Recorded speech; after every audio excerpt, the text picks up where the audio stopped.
शिव पुराण कहता है कि शिव स्वयंभू हैं। न उनका जन्म हुआ न उनकी मृत्यु होगी। ब्रह्मा ने अपने मस्तक से एक तेजस्वी शिशु को प्रकट किया। वो शिशु रोने लगा।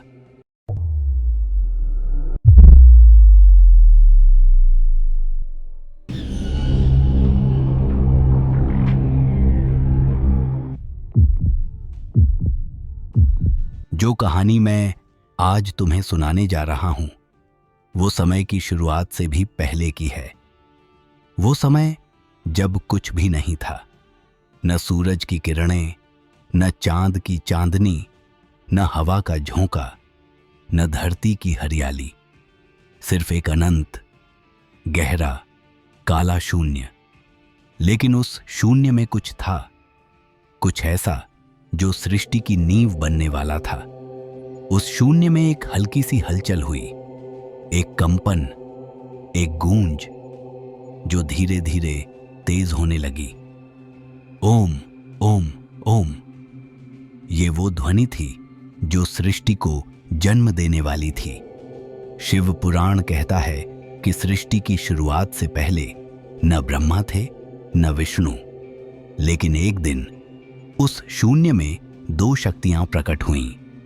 एक थी ब्रह्मा, जिन्हें सृष्टि का रचयिता कहा गया, और दूसरा था विष्णु, जो सृष्टि का पालन करने वाले थे। लेकिन इन दोनों के बीच एक सवाल उठा, एक ऐसा सवाल जिसने सृष्टि के सबसे बड़े रहस्य को जन्म दिया। ब्रह्मा और विष्णु उस शून्य में एक दूसरे के सामने खड़े थे। ब्रह्मा ने गर्व भरे स्वर में कहा, मैं ब्रह्मा हूं, सृष्टि का रचयिता। मैंने इस शून्य में जीवन की कल्पना की है। मैं सर्वश्रेष्ठ हूं। लेकिन विष्णु ने मुस्कुराते हुए जवाब दिया, ब्रह्मा, तुम रचयिता हो, लेकिन मैं विष्णु हूं, सृष्टि का पालक। बिना मेरे संरक्षण के तुम्हारी रचना अधूरी है। सर्वश्रेष्ठ मैं हूं। ये विवाद बढ़ता गया। दोनों की आवाजें उस शून्य में गूंजने लगीं।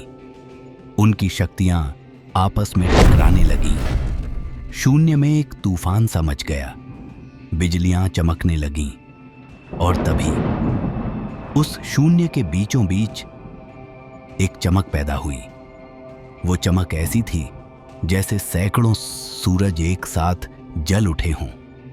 लेकिन उसकी गर्मी नहीं थी, बल्कि एक अजीब सी शीतलता थी। वो चमक एक विशाल लिंग के रूप में बदल गई, अनंत, ऊंचा, जिसका न आदि दिखाई दे रहा था न अंत। ब्रह्मा और विष्णु दोनों चौंक गए। उनकी आंखें उस ज्योति को देखकर चमक उठीं। लेकिन उनके मन में एक सवाल उठा, ये क्या है और इसकी शक्ति का स्रोत क्या है? उस ज्योति से एक गहरी आवाज गूंजी, एक ऐसी आवाज जो सृष्टि के हर कण को कंपा दिया। मैं अनंत हूं, मैं सत्य हूं। जो भी मेरा आदि और अंत खोज लेगा वही सर्वश्रेष्ठ होगा। ब्रह्मा और विष्णु ने एक दूसरे की ओर देखा। उनके मन में उत्साह था, लेकिन एक अजीब सा डर भी। ब्रह्मा ने हंसते हुए कहा, मैं इसका सिरा खोज लूंगा, मैं सर्वश्रेष्ठ साबित होऊंगा। और विष्णु ने शांत स्वर में कहा, मैं इसका आधार खोजूंगा, सत्य मेरे सामने होगा। ब्रह्मा ने हंस के रूप में ऊपर की ओर उड़ान भरी। वो अनंत ऊंचाइयों को पार करता गया, लेकिन ज्योति का सिरा कहीं नहीं दिखा। दूसरी ओर विष्णु ने वराह, सुअर का रूप लिया और शून्य की गहराइयों में उतर गए। वो नीचे और नीचे अनंत गहराइयों में गए, लेकिन ज्योति का आधार कहीं नहीं मिला। सैकड़ों साल बीत गए, लेकिन ज्योति का न आदि मिला न अंत। ब्रह्मा थक गए। उनके मन में हार का डर बैठ गया और फिर उन्होंने एक चाल सोची। ब्रह्मा ने अपनी हार को छुपाने के लिए एक झूठ रचा। रास्ते में उन्हें एक केतकी का फूल मिला। ब्रह्मा ने उस फूल से कहा, केतकी, मेरे साथ चलो और गवाही दो कि मैंने ज्योति का सिरा देख लिया है। केतकी फूल डर गया, लेकिन ब्रह्मा के दबाव में उसने हामी भर दी। ब्रह्मा वापस लौटे और विष्णु से कहा, मैंने ज्योति का सिरा देख लिया। केतकी मेरा साक्षी है, मैं सर्वश्रेष्ठ हूं। लेकिन विष्णु ने शांत स्वर में जवाब दिया, मैंने ज्योति का आधार नहीं खोजा, मैं हारा, लेकिन मुझे सत्य का साथ है। तभी उस ज्योति से एक गहरी गूंज हुई। ज्योति तेजी से चमकने लगी। शून्य में एक तूफान सा मच गया।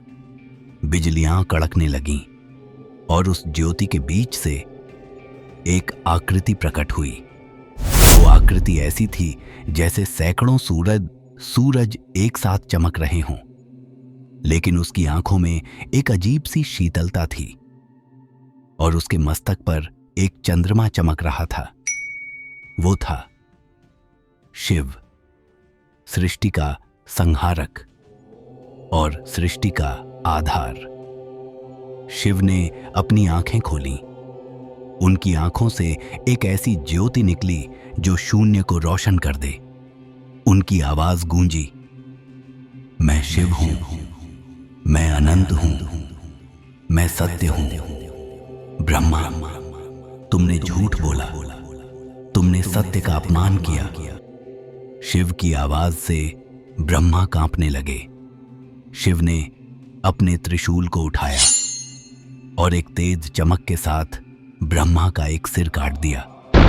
ब्रह्मा ने चीखते हुए कहा, मुझे माफ कर दो महादेव।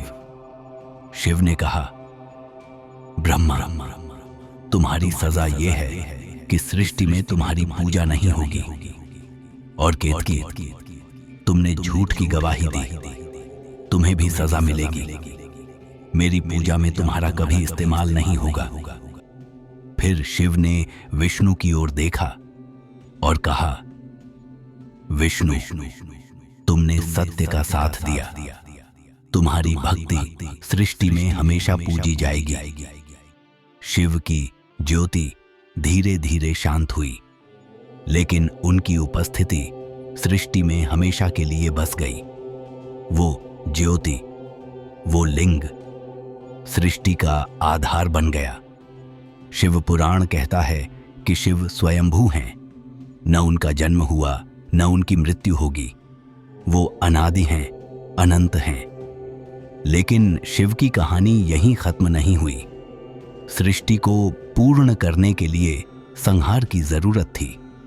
ब्रह्मा ने सृष्टि की रचना शुरू की, लेकिन उन्हें एक ऐसे देव की जरूरत थी जो संतुलन बनाए।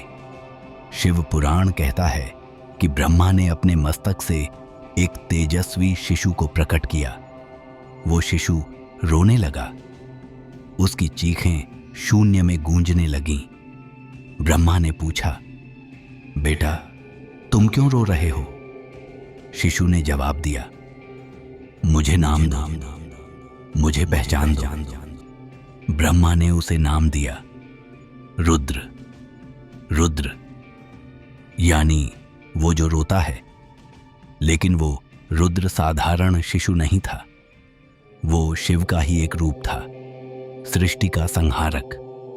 रुद्र ने 11 रूप धारण किए, 11 रुद्र, जो सृष्टि के हर कोने में संतुलन बनाए रखने के लिए फैल गए। शिव का ये रुद्र रूप सृष्टि के चक्र को पूर्ण करता है, रचना, पालन और संहार।